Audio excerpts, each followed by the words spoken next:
Commentaries from the Heart of Father Anthony Agnes. Today is Wednesday of the 15th week of Ordinary Time. First reading, Isaiah chapter 10, verses 5 to 7, verses 13 to 16. That's reading Matthew chapter 11, verses 25 to 27. Friends, the first reading we hear words that are quite alarming. Does the axe claim more credit than the man who wields it? Or the saw more strength than the man who handles it? This is a question that is to all of us. Of course, obviously, the answer is no. No. And who is this axe? And who is this saw? If you read from the first lines of the first reading, the answer is clear. Assyria. Assyria is the axe. Assyria is the saw being referred to, obviously. And who is the man who handles this axe? Who is this man who handles the saw? It is God, the creator and the creature. You see, at the time of this message to Isaiah, Assyria was a superpower nation. Today, when you talk of a superpower nation, they had it all.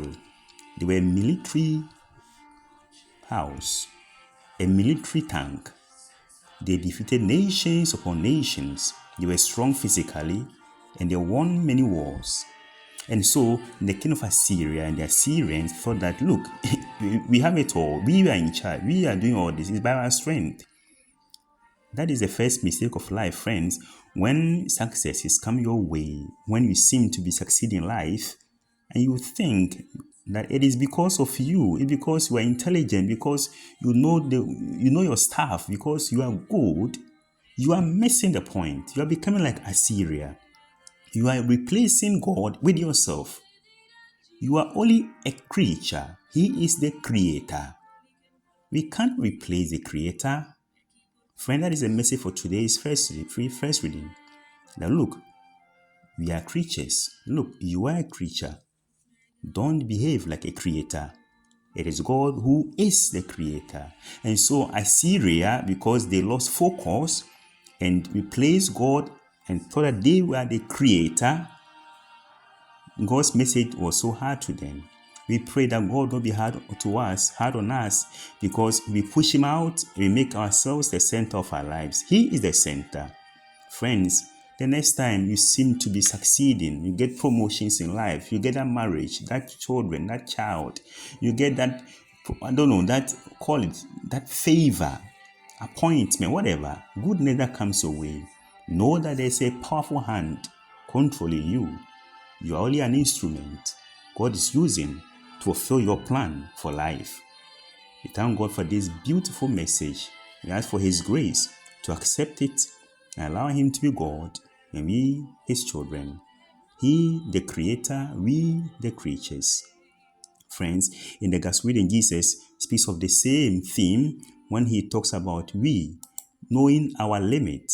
And so he says, thank you, Father. He's praying. He's thanking God for making mere children, some Bible say infants, no more than the learned people, the intellectuals, the professors.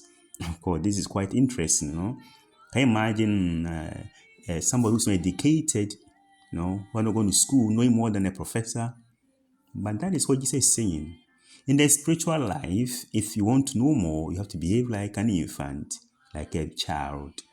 The more you behave like this, then God can show you more. He can open up more to you. More will come your way. Obviously, if you behave like you are a professor of your own life, you know how to solve your own problems, you are a doctor of your own life, you have the answers, then you don't need God. That is how you lose this wisdom of God Jesus is talking about. It will miss you, and you will miss it also. So we pray that we shall always have this infant-like heart to allow God to take over and to guide us. This childlike love of God and trust of God. Friend, we pray for this. And then Jesus ends by telling us that, look, it is God who freely gives to us. So the word is gift. It doesn't depend on you. So if something comes your way, even your own faith, hope, and love, we call them the theological virtues. Your faith is not because of what you have done. You're able to being able to love is because of who you are.